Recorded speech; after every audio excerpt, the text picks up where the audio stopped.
àjíṣe bí Ọ̀yọ́ làárí àjíṣe bí Ọ̀yọ́ làárí Ọ̀yọ́ kì í ṣe bí bàbá ẹnìkọ̀ọ̀kan àjíṣe bí Ọ̀yọ́ làárí.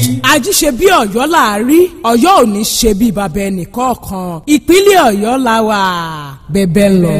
mo kí gbogbo ẹ̀yin tí àwọn mi lé pátápátá ẹ̀yin ti Ìbàdàn nílé Olúyọ̀lé gbogbo yín pátápátá ni mo kí gbogbo ẹ̀yin tí Ògbómọ̀ṣọ́ Ajílété gbogbo yín pátápátá ni mo kí gbogbo ẹ̀yin tí Òkè Ògùn pátápátá Ìbàràpá méjèèje Ọ̀yọ́ Aláàfin Òjòpá Ṣẹ̀kẹ̀rẹ̀ Ọmọ Àtìbà gbogbo yín pátápátá ni mo kí o iṣẹ́ yá ó lè tó fún gbogbo ìpínlẹ̀ Ọ̀yọ́ pátápátá gbogbo ẹ̀yin olùgbé ìpínlẹ̀ Ọ̀yọ́ gbogbo ẹ̀yin ará ìpínlẹ̀ Ọ̀yọ́ pátápátá àwọn bẹ́bẹ́ wo lẹ́yìn tí ẹ̀ ń rí tí ìjọba ìpínlẹ̀ Ọ̀yọ́ tó ń ṣe ní agbègbè yín bẹ́bẹ́ wo ni àwọn ìjọba ìbílẹ̀ ń ṣe ní agbègbè yín bẹ́bẹ́ ń lọ o bẹ́bẹ́ lọ káàkiri ní ìpínlẹ̀ Ọ̀yọ́ abẹ́yìn tí ẹ̀ ń fẹ́ kí ìjọba ìpínlẹ̀ àbí ìjọba ìbílẹ̀ rẹ̀ fẹ́ kàn náwó sí yín ní ọ̀dọ̀ tí yín abala mẹ́ta péré náà lètò yìí pín sí alákọ̀ọ́kọ́ ó ní gbogbo akitiyan ìjọba ìpínlẹ̀ Ọ̀yọ́ lọ́sọ̀ọ̀sẹ̀ ẹlẹ́ẹ̀kejì ńkọ́ gbogbo akitiyan ìjọba ìbílẹ̀ ní ìpínlẹ̀ Ọ̀yọ́ ẹlẹ́ẹ̀kẹta fẹ́kẹ́ sọ̀rọ̀ sókè ní agbègbè yín ẹ sọ̀rọ̀ sókè ní ìjọba àbílẹ̀ yín àwọn nǹkan wo lẹ fẹ́ kí ìjọba ṣe àwọn nǹkan lẹ fẹ́ kí ìjọba ṣe fún yín àwọn nǹkan wo níjọba ti ṣe fún yín tẹ̀sùn fẹ́ èmi tẹ̀fẹ́ sí ní ìjọba ìbílẹ̀ yín ẹ̀yin náà ẹ sọ̀rọ̀ sókè ní báyìí Ayọ̀délé Àlùkò lórúkọ tèmi ń jẹ́ lórí ètò ẹ wá bá wá nǹkan fìdílé gbogbo akitiyan ìjọba ìpínlẹ̀ Ọ̀yọ́ fún tọ̀sẹ̀ yìí ó yẹ mọ́ bá mi ká lọ bẹ́ẹ̀ ń lọ.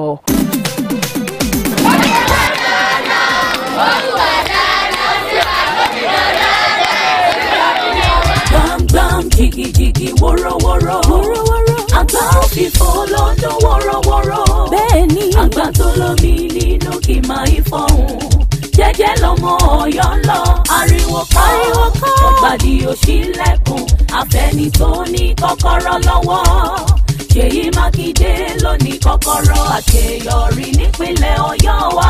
Gómìnà Ṣèyí Mákindé ló ní bẹ́ẹ̀ ń lọ bẹ́ẹ̀ ò dúró.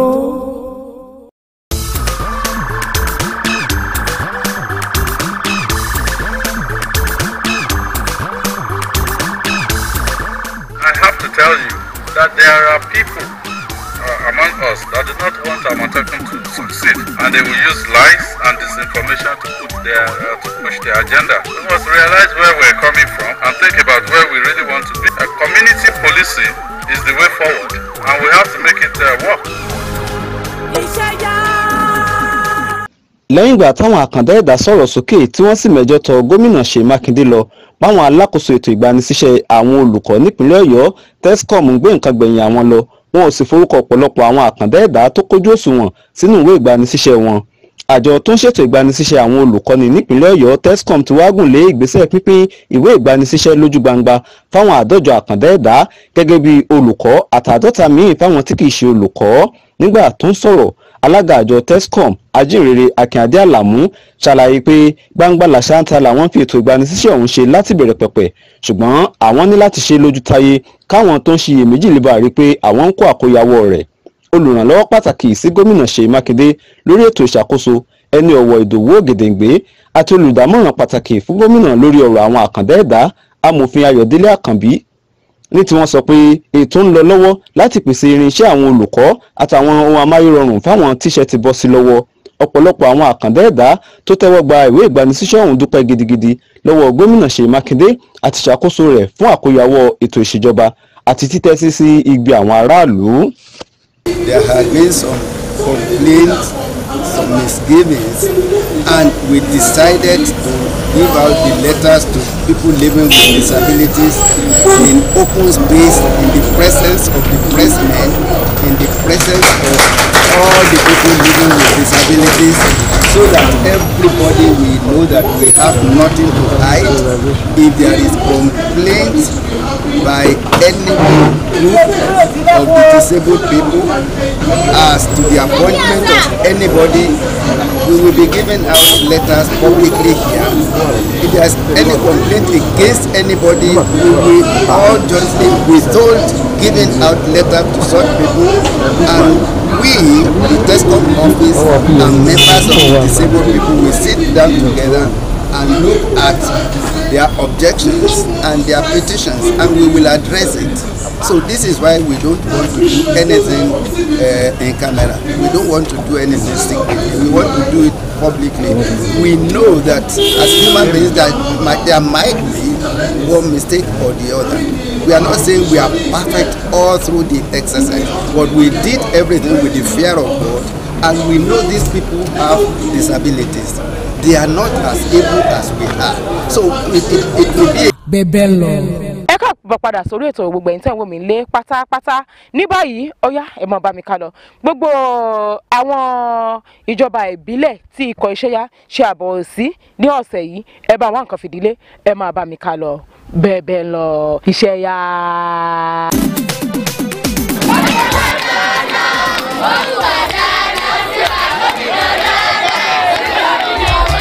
Gbam jigi jigi woro woro àgbà òfìfo lọ́dún wọ́rọ́wọ́rọ́. Bẹ́ẹ̀ni àgbà tó lómi nínú kì máa ń fọ̀hún. Jẹ́jẹ́ lọ́mọ Ọ̀yọ́ ń lọ ariwo kọ́. Ọ̀gbàdì òṣìlẹ̀kùn àfẹ́ni tó ní kọ́kọ́rọ́ lọ́wọ́. Ṣèyí Mákindé ló ní kọ́kọ́rọ́ àṣeyọrí nípínlẹ̀ Ọ̀yọ́ wa. Gómìnà Ṣèyí Mákindé ló ní bẹ́ẹ̀ lọ bẹ́ẹ̀ ò dúró.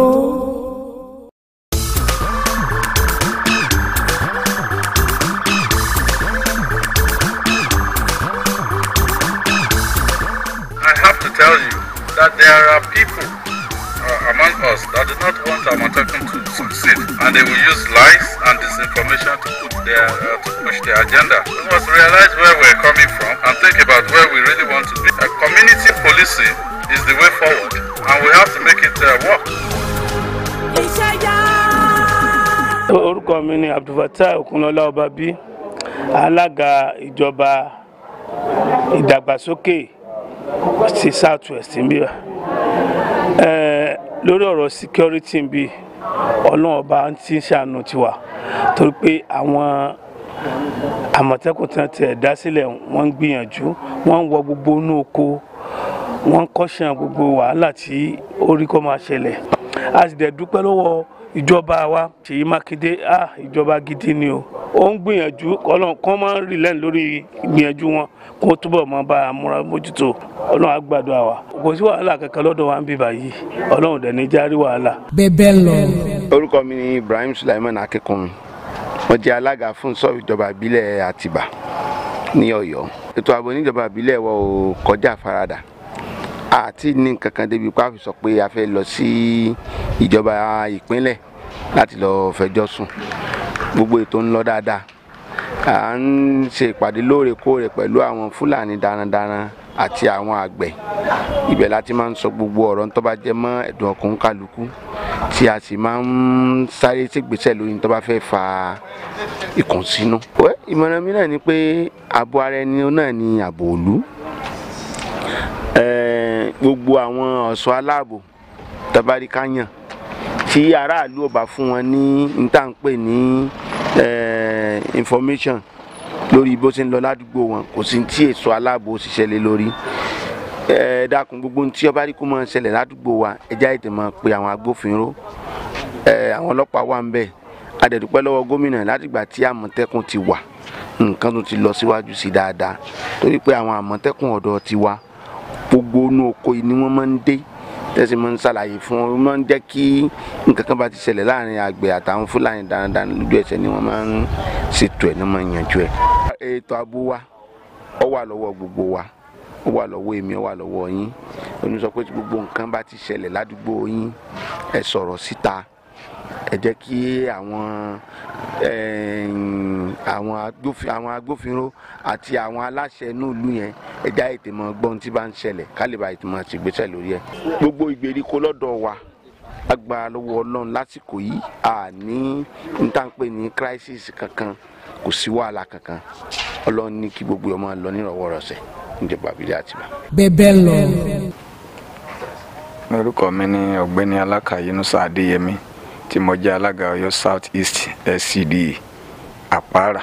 Ìdúpẹ́ lọ́wọ́ ọlọ́lá jùlọ wa gómìnà wa ní Ọ̀yọ́ State engineer Ṣèyí Mákindé pé nínú kókó ẹlẹ́gà mẹ́rin sí márùn tíjọba wọn gbé dání ní kókó ètò ààbò ó jẹ́ kókó ń bẹ. A sì dúpẹ́ pé gbogbo ń tó yẹ kí wọ́n fún wa gẹ́gẹ́ bí logistic support fún àwọn elétò ààbò wa ni wọ́n fún wa. Torí lọ́dọ̀ wa ń bí Ọlọ́run tó ń kún wa lọ́wọ́ àní security challenges kankan ní council tí wa ń bí. Kò síjà bóyá láàrin àgbẹ̀ ni o àbí láàrin àwọn ọmọ gàfé o, kò sí wàhálà kankan. Pàápàá before the advent of àwọn àmọ̀tẹ́kùn kan tó dé, ètò ààbò wa náà dàrú tẹ́lẹ̀. Àwọn ọlọ́pàá wa, àwọn fìjìláńtì wa, wọ́n ń ṣe ojúṣe wọn bó ṣe yẹ.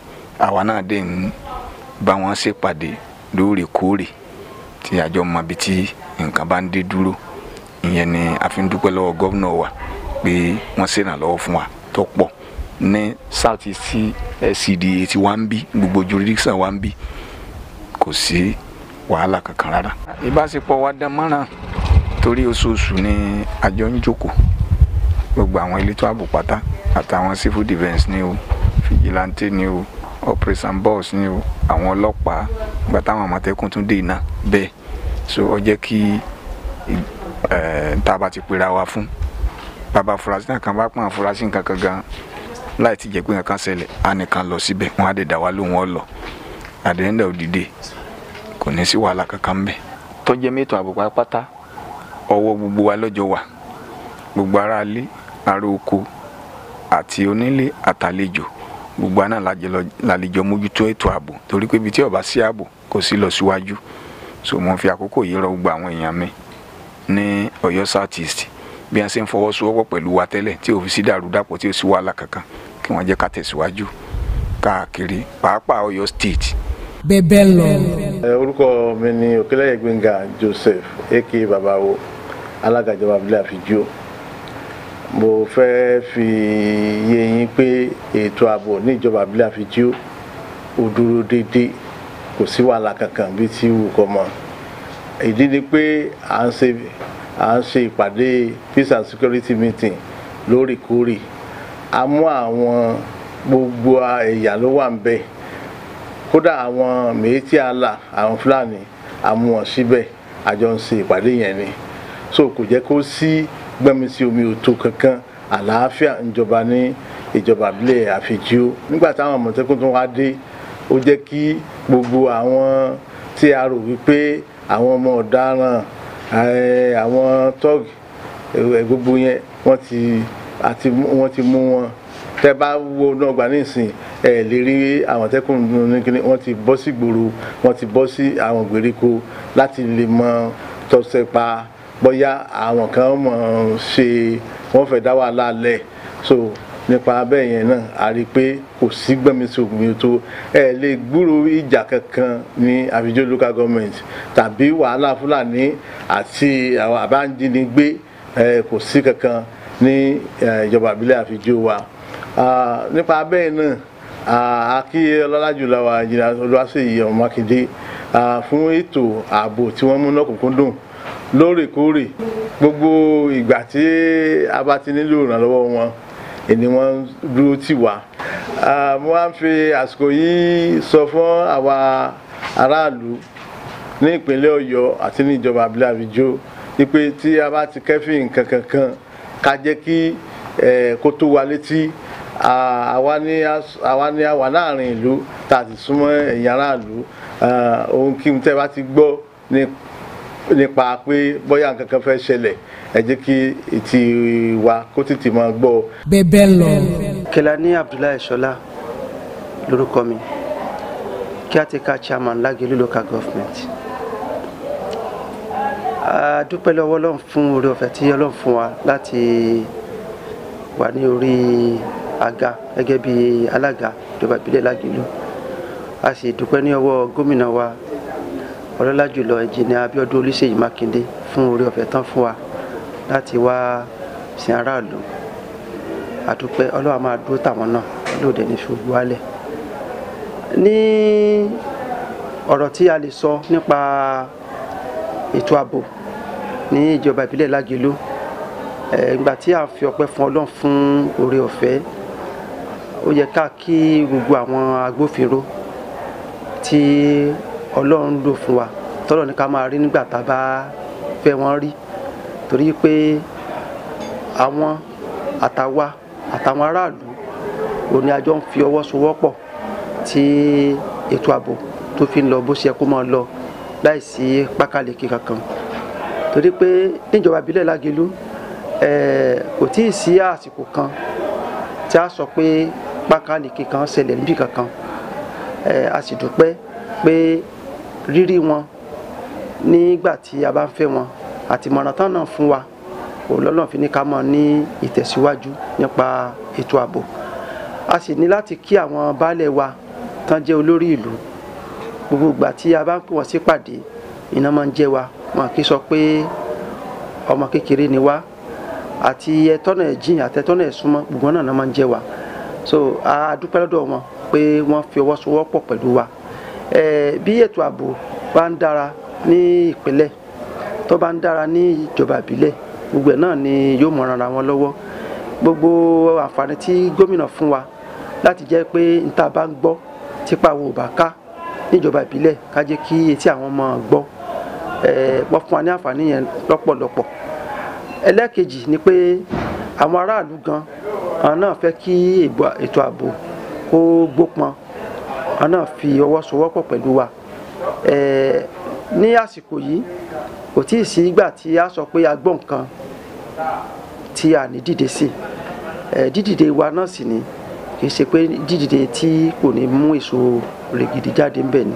so a dúpẹ́ lọ́pọ̀lọpọ̀ pé n tí àbòlú Ọlọ́run kó mọ́ lọ déédéé n tí gómìnà sì tún fi kọ́ wa náà ni pé gbogbo àná ló sì jẹ mọ́ bàbá tí ń gbọ́ nǹkan ká máa sọ síta ká má mọ̀ kọ́kọ́ rò pé ipa wa ká ọ̀pọ̀lọpọ̀ nǹkan ni yóò kọ́kọ́ ti máa bẹ̀rẹ̀ tí ó bá sí pé bóyá a fi tó àwọn tó yẹ kí ó gbọ́ létí àfẹ́ kí nǹkan bàjẹ́ sọ adúpẹ́ pé ntí a bá ń gbọ́ ká má sọ pé a rí ntí a bá rí ká má sọ pé a gbọ́ ká fi gbogbo ẹ̀ ká fi sí ọwọ́ àwọn tí Ọlọ́run kó sí ètò àṣàkóso fún ti ààbò.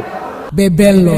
orúkọ mi ni Honorable Babalọlá Simiyu alága ìjọba ìbílẹ̀ Lágelú North LCDA tó wà ní Oyèdèjì Ìbàdàn Ọ̀yọ́ State nípa ètò ààbò níjọba ìbílẹ̀ wa ń bí pẹ̀lú ìrànwọ́ gómìnà ọlọ́lá jùlọ ẹnjìnìà Olúwaṣèyí Mákindé ètò ààbò fẹsẹ̀ rinlẹ̀ dáadáa níjọba ìbílẹ̀ wa kò sí ewu rárá ọ̀rọ̀ pé àwọn Fúlàní ń kọjá wọn ò kọjá wọn ń kidnap wọn ń jiyàn gbé wọn ṣe gbogbo ẹ̀ kò ṣẹlẹ̀ níjọba ìbílẹ̀ Lágelú North nítorí pé ètò ààbò tí gómìnà wa tí wọ́n ṣẹ̀ṣẹ̀ bá wa kó jáde èyí tá a mọ̀ sí Àmọ̀tẹ́kùn wọ́n ti ṣiṣẹ́ wọn day in day out níjọba ìbílẹ̀ wa tó jẹ́ pé bí wọ́n ṣe ń wọgbó ni wọ́n ń wọnú ìlú a sì pe gbogbo àwọn baálẹ̀ wa náà tí wọ́n wà ní surrounding wa sí ìpàdé tó jẹ́ pé ẹni àjòjì tí wọ́n bá ti rí ni wọ́n ń fà lé àwọn Àmọ̀tẹ́kùn lọ́wọ́ àtàwọn immigration gan as well ṣùgbọ́n lọ́wọ́lọ́wọ́ báyìí o àwọn ò ní sọ̀rọ̀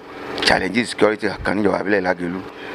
Mo tún fẹ́ fi yé ẹ̀yin aráàlú pé nípa agbára tí gómìnà wa fún wa lórí ọ̀rọ̀ ààbò àwa gangan ìjọba ìbílẹ̀ wa a ti ra ọ̀kadà 8 fún àwọn elétò ààbò tó wà lẹ́ọ̀dá ìbílẹ̀ wa a fún àwọn ọlọ́pàá Nigeria Police a fún civil defence a fún immigration a fún what am I call it FGO àwọn vigilante a fún wọn a dẹ̀ fún road safety so that wọ́n lè wọ́n bá wa penetrate wọnú igbó torí lẹ́sìtì la wà ọ̀pọ̀lọpọ̀ ibi tí àwọn èèyàn burúkú ilé hangi sí ní mọ́tò òde torí ẹ̀ ló jẹ́ ká ṣètò ọ̀kadà fún wọn a dẹ̀ dúpẹ́ lọ́wọ́ gómìnà wa pé bá a ṣe sọ pé a fẹ́ ṣe náà ni a sì pàmìtì wa pé tó bá ti jọ́rọ̀ ààbò go ahead pẹ̀lú agbára Ọlọ́run àtàtìlẹ́yìn gómìnà wa. àdúrà sí ẹni wọ́n ń ṣe fún ọlọ́lá jùlọ wa ẹnjìnìà Ṣèyí Mákindé láwọn aráàlú wa ní local government yìí wípé látijọ́ tíjọba ti ń wá àwọn ò tí ì rú ìjọba tiẹ̀ rí àwọn pẹ̀sẹ́nì àti ẹ̀ ti wá bí times without number tí wọ́n wá ń dúpẹ́ lọ́wọ́ wa pé tí wọ́n rán wá sí ọ̀gá wa ẹnjìnìà Olúwaṣèyí Mákindé wípé lágbára Ọlọ́run ò ní jẹ́ kí ẹ̀sìn wọn kọ́kán lẹ́sẹ̀ pé Ọlọ́run máa mú wọn tẹ̀síwájú àwa náà sì ń jẹ́ kó yé wọn pé a tún máa tẹ̀síwájú nínú ìjọba tó wà ń ta. bẹ́ẹ̀ lọ. orúkọ mi ni Gbàdàmọ́sí Kazeem Adéyẹmí alága fúnṣọ́ fún ìjọba onídàgbàsókè ti ìwọ̀rùn lágẹ̀lú SSCDA tó fi kalẹ̀ sí ọlọ́ndàbà ní ìpínlẹ̀ Ọ̀yọ́. alákọ̀ọ́ ni pé a dúpẹ́ ní Ọlọ́run tó ṣọwádìí àsìkò yìí tí ó sì ń dúró ti ọlọ́lá jùlọ gómìnà ìpínlẹ̀ Ọ̀yọ́ gẹ́gẹ́ bí ìhà tí wọ́n kọ sí ètò ààbò, ìhà tó dáa púpọ̀ ni. torí tí a bá wo ọ̀pọ̀lọpọ̀ àwọn ìṣẹ̀lẹ̀ tó ń ṣẹlẹ̀, ká ní pé ẹlòmíì ni wọ́n á fi ọwọ́ kólekóle pàdé ntólè, lọ́pọ̀lọpọ̀ bàtà bá dẹ̀ fọwọ́ ntólè pàdé ntólè, nǹkan máa ń bàjẹ́. ṣùgbọ́n a rí i pé ọ̀nà tí wọ́n ń gbà láti mú ètò ààbò ó jẹ́ ká mọ̀ wípé ẹni tí Ọlọ́run rán, tí Ọlọ́run ṣe fún ní ìtọ́sọ́nà tó sì máa ń tó ń ṣe ni. torí tí a bá wo àwọn ètò kan tá à ń pè ní conflict management àti conflict resolution, èèyàn bá wà passive nígbà míì, is part of mechanism tá a máa ń lò, àwọn èròjà tá a máa ń lò kéèyàn rí kó ṣe pé ń pòun rí. lọ́pọ̀lọpọ̀ gbà èèyàn máa ń lo radical approach pé tán bá gbọ́ tó lè wá kéèyàn gbọ́ tó lè pàdé wọn, ṣùgbọ́n lọ́pọ̀lọpọ̀ gbà kíní yìí ò kì í sábà ṣiṣẹ́. àwọn ìdojúkọ míì ni wípé kéèyàn má fi àǹfààní lẹ̀ fún ìyanikúrò lójú ọ̀nà bíi téèyàn rìn. gómìnà jẹ́jẹ́ fún ọmọ ìpínlẹ̀ Ọ̀yọ́ láti dáàbò bo ẹ̀mí àti dúkìá wọn, eléyìí ni gómìnà ṣe. ẹ rí i pé ìjọba onídàgbàsókè yìí jẹ́ ìjọba àbílẹ̀ tó wà lẹ́nu ààlà. tẹ́ bá kọjá báyìí níbi Ìlọrin ìsìn, tẹ́ bá rìn díẹ̀ sápá àríwá ẹ jẹ́ Ògbómọ̀ṣọ́, tẹ́ bá rìn díẹ̀ síwájú sílà oòrùn ẹ bọ̀ sínú Ọ̀ṣun níwò. ṣùgbọ́n nígbà tá a ti mọ̀kàn níjà yìí, ètò ààbò kì í ṣèpàdé oṣooṣù. gómìnà ti pàǹpá fún wa ìpàdé ojoojúmọ́ ni. kódà àwọn tó nípàdé mi pẹ̀lú DPO tó ń ṣẹ̀gbẹ́ wá ń sìn ìsàkóbọ̀, ìpàdé ojoojúmọ́ là ń ṣe ń bí. torí tẹ́ bá wọ̀dọ̀ wa, àwọn ọmọ orílẹ̀-èdè tó pọ̀ wà ń bí, àwọn ọmọ Gabon wà ń bí, àwọn ọmọ Niger wà ń bí, Hausa wà ń bí, Fúlàní wà ń bí, àwọn Ìgbò náà wà ń bí. àwọn nǹkan kọ̀ọ̀kan tó jẹ́ bí ìpèníjà ni pé a rí pé àwọn kọ̀ọ̀kan àti òkè ìṣọmọ orílẹ̀-èdè yìí tí wọ́n ń gọ̀kadà ń bí. ló jẹ́ pé ètò tá à ń ṣe lọ́dọ̀ wa ń bí ni pé à ń ṣe ètò òkànìyàn lórí ọlọ́kadà àtònímàrúwá. a fẹ́ ní database fún wọn débi pé orúkọ wọn, ID card wọn, ibo ni wọ́n ń gbé, ta ló gbà wọ́n. so nítorí pé a ti bẹ̀rẹ̀ eléyìí lẹ́nu bí ọjọ́ mẹ́ta yìí, gbogbo wọn là ń dámọ̀.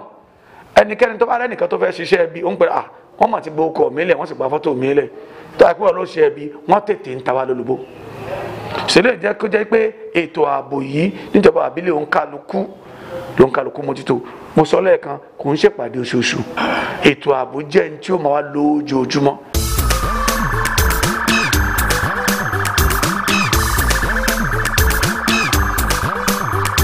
I have to tell you that there are people among us that do not want Amotekun to succeed, and they will use lies and disinformation to push their agenda. We must realize where we're coming from and think about where we really want to be. Community policing is the way forward, and we have to make it work. Bebello.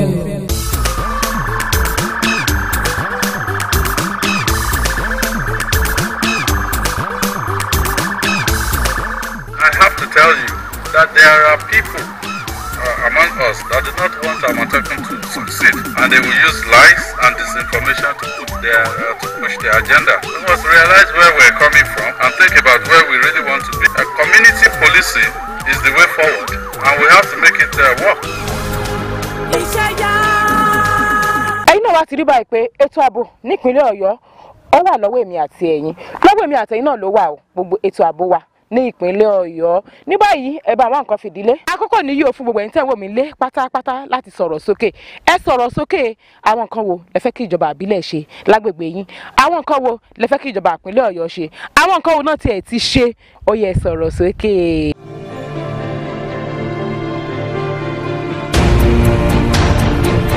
gbogbo ẹ̀yin èèyàn níjọba ìpínlẹ̀ yín, kí ló ń tẹ̀ fẹ́ gan-an? ẹ sọ̀rọ̀ sókè, ẹ sọ̀rọ̀ sókè, ẹ sọ̀rọ̀ sókè. My name is Catholic Catechist Patrick Ajeigba. Yes, a retired civil servant from the Ministry of Education, DD. This is technical area, technical Lawai, Ejoku, Oshebiribiri. Àwọn òyìnbó ní tí àwọn bá ṣe tó dá máa lọ ṣe good yà wọn ó ṣe gudugudu méje yàyà mẹ́fà ó bá wa install transformer àti that young man AKT wọ́n dẹ̀ jọ ń ṣe pọ̀ ni very hard working gentleman I love him. Total darkness, shortage of light, gbogbo equipment àní kò sí ètò function but nígbà tí wọ́n múná ìdè ìgbà tí a ṣe wà ní paradise ni in terms of electricity. adúpẹ́ làwọn alága gan lẹ́gà mo like ẹ̀ ó dà kọ́lọ́run ló gbọ́dọ̀ kó wà lẹ́yìn ẹ̀ kó ṣe é débi iye èyí làwọn ń tọrọ lórúkọ Jésù Kristi Olúwa wa. gbogbo ẹ̀yin èèyàn níjọba ìpínlẹ̀ yín kí ló ń tẹ̀ fẹ́ gan-an ẹ sọ̀rọ̀ sókè ẹ sọ̀rọ̀ sókè ẹ sọ̀rọ̀ sókè. Habib Adéyẹmí Adépégbà a wà ní agboolé ilé onílé-mọ̀ lálùpọ̀n Dagelu local government so a fi àsìkò yìí a fi dúpẹ́ lọ́wọ́ alága ìjọba ìbílẹ̀ wa Honorable Abdullahi Kelani fún ipa ribiribi tí wọ́n ń kó ní lálùpọ̀n Ọ̀fà lápapọ̀ bẹ́ẹ̀ àwọn iṣẹ́ tán ti ṣe iṣẹ́ tó pọ̀ nítorí kò ṣe é fẹnu ròyìn tán so nínú ìlú wa nǹkan ìsàn jẹ́ wáyà gan òpó àpapà lórí òpó náà because àrínà lò lójúmọ́ iná wa ń blò wọ́n bá ti fa ní òpó náà bíi 6 ní àdúgbò wa yìí ọ̀rẹ́ gbogbo nǹkan yẹn dínkù díẹ̀ kò sí pé transformer wa ń blò mọ́ iná wa ń dúró lásìkò tó yẹ kó dúró àdéhùn náà lásìkò bẹ́ẹ̀ nínú ọjà Lálùpọ̀n wa ń bẹ̀rẹ̀ náà gáràjì Lálùpọ̀n bá wa sí ilé ìyàgbẹ́ ìkọ̀ tẹ́lẹ̀ àwọn yàgbẹ́ síbi tá a rí ni wọ́n fa tọ́lẹ̀tì káàkiri tó bí ọ̀nà 2 sí 3 náà bá wa ṣe sí ibi kò sí pé wáyà ẹ̀yìn ní máa lọ́gbọ́n rí gbẹ̀ títì mọ̀ sí gbẹ̀ ti stop iná wa dẹ̀ ti ń dúró bẹ́ẹ̀ kò sí pé àwọn tí a dúpẹ́ gan lọ́wọ́ wọn operation boss tí àwọn náà ṣe time to time because tẹ́gbẹ́ tẹ́lẹ̀ ẹ̀ ti mọ bá ti dúró yìí ẹ̀ ti mọ òórùn gbó ti lé yín alalẹ́ bíbà yìí jọ ìsìnkú ti ń ta gbó ni tẹ́gbẹ́ rí tẹ́gbẹ́ kódà kò sí pé dúró bọ̀ nísìnyí kò sí gbélé yìí mọ́ operation boss ń ṣiṣẹ́ àwọn àmọ̀tẹ́kùn wọn náà ń try time to time wọ́n ń lọ lọ́tún lọ́sì kò sí pé àwọn bọ́ìsì yẹn ń dá wàhálà nílùú mọ́ so mo dúpẹ́ gan lọ́wọ́ alága ìjọba Abdullahi Kelani Ọlọ́run máa jẹ́ kí ọmọ ròkè o iṣẹ́ ìṣe wọn ò ní bàjẹ́ o. gbogbo ẹ̀yin èèyàn níjọba ìpínlẹ̀ yín kí ló ń tẹ̀ fẹ́ gan-an ẹ sọ̀rọ̀ sókè ẹ sọ̀rọ̀ sókè ẹ sọ̀rọ̀ sókè. wọ́n ní owó ní ká jẹran pẹ́ lẹ́nu ṣùgbọ́n òun fọ̀nà fún òun náà ni ò jẹ́ gbogbo ẹni tó bá fẹ́ rí mi ẹ kò mí lórí ọ̀rọ̀ alágbèéká mi lórí 08034962232 ìṣẹ̀yà.